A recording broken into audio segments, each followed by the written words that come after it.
In Turkey, a growing number of Kurdish families are accusing Kurdish rebel group, the PKK, of abducting their children. Some of the missing were as young as 14 when they disappeared.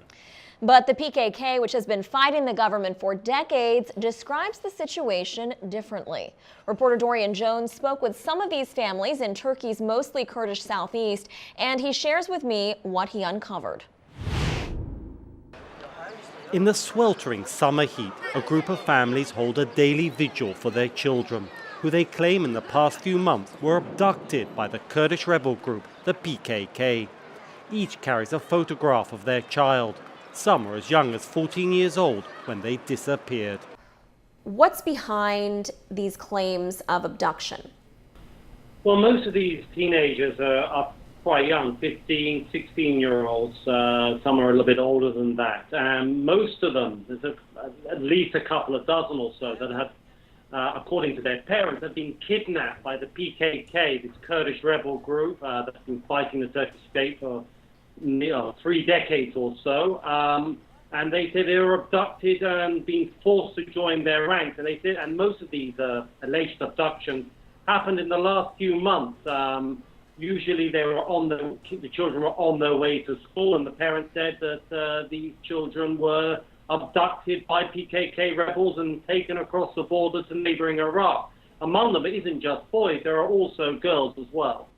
But not everyone believes that these are in fact kidnappings, correct? I mean, there are even pro-Kurdish groups that say the teens joined the PKK voluntarily. Well, that's right. All the groups that are the main political party that is fighting for more Kurdish rights, the pro-Kurdish BDP, and many other NGOs that are sympathetic to the Kurdish rights movement have dismissed these claims. They said that these children have gone to the mountains like thousands of young Kurdish youths have in the last 3 decades. There is a great deal of support in this region, especially amongst the youth for the PKK. They see them as an organization that has fought for the Kurdish minority in Turkey and fought and achieved many rights that they now enjoy. And they say that among the youth, there is this dream, as it were, that, when they get old enough, they want to go, as it were, go to the mountains, which is a euphemism for joining the PKK. And Dorian, what's the role of the government in this in terms of the people, the one camp that says these kids were taken against their will, the other camp that says no, they went on their own? Well, the government have seized this. I mean, they have said that this is a disgrace. They've been very tough, especially the Prime Minister. He's made this a very personal issue. He's spoken in many meetings condemning what he said are these kidnappings. He's also attacked the main pro-Kurdish party for not doing anything about it. He's been using this to beat, as it were, the pro-Kurdish movement, and has very much sided with these parents, particularly the mothers. He met several mothers recently.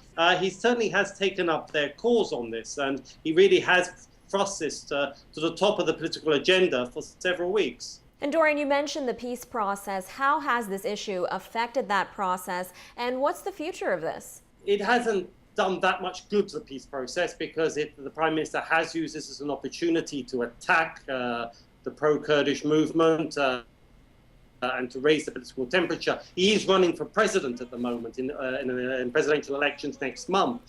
So it is seen as a way of rallying his Turkish nationalist base.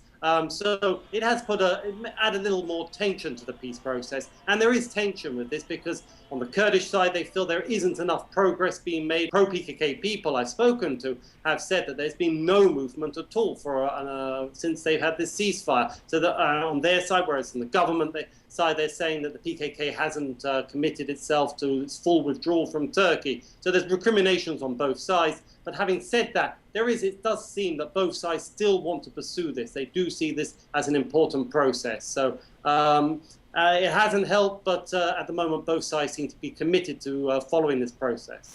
All right, that was Dorian Jones reporting for the Voice of America. Our thanks, of course, to Dorian.